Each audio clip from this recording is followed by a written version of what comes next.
Please join me for the next 5 minutes to review one of the innovations I've used in class to help students engage with the world around them.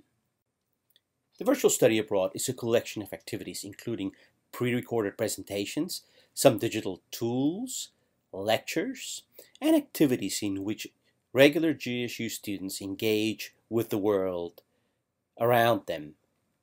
As always, the starting point is sound pedagogy, assessment, and of course measurement of learning outcomes.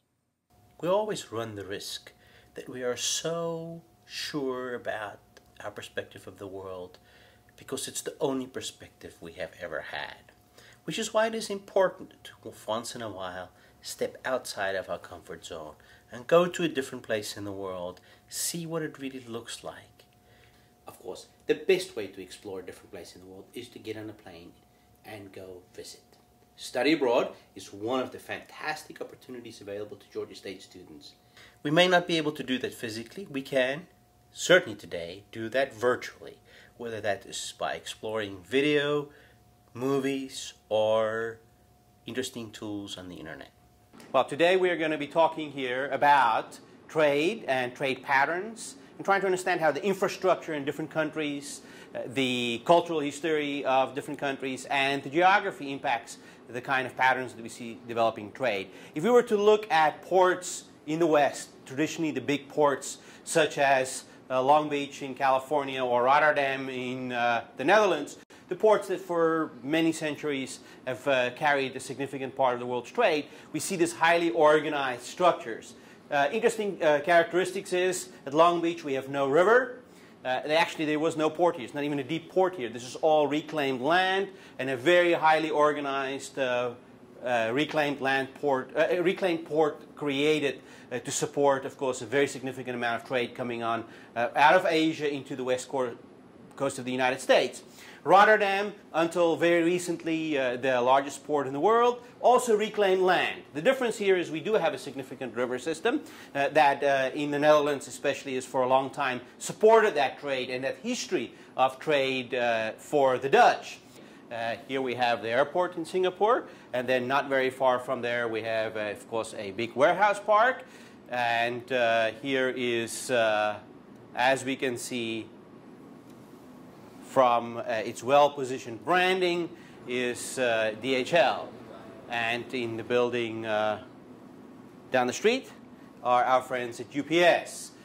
So we will be spending some time this semester looking at UPS and its competitors and how they position themselves to do business in Asia, in which the cities look so different from in the United States, where you cannot use the famous brown package van to deliver goods efficiently. Most of us will not be able to go to this place because unless we are of the Muslim faith and unless we're a man, we cannot find ourselves in this space. But that does not mean that we cannot see it.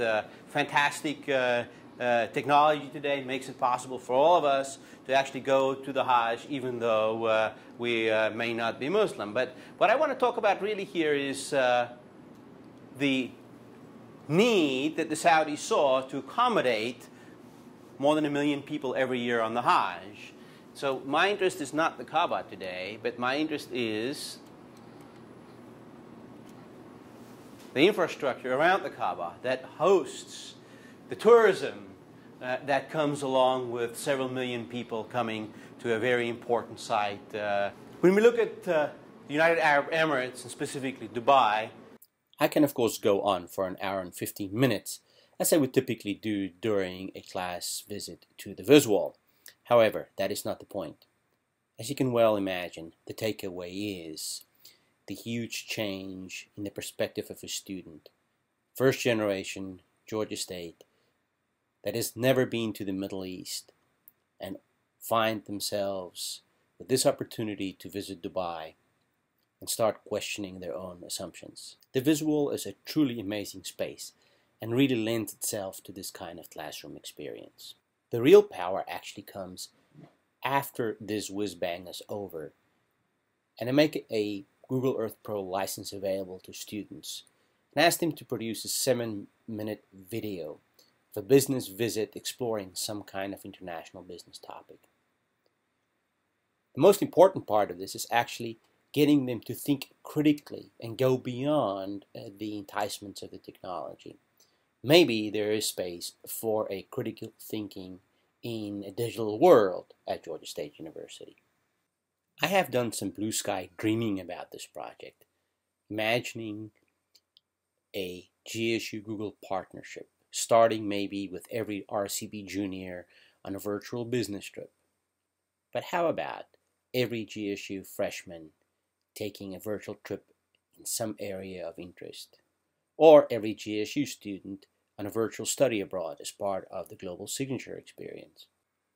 And with that, my time is up. I hope you can dream along with me, and thank you for your time.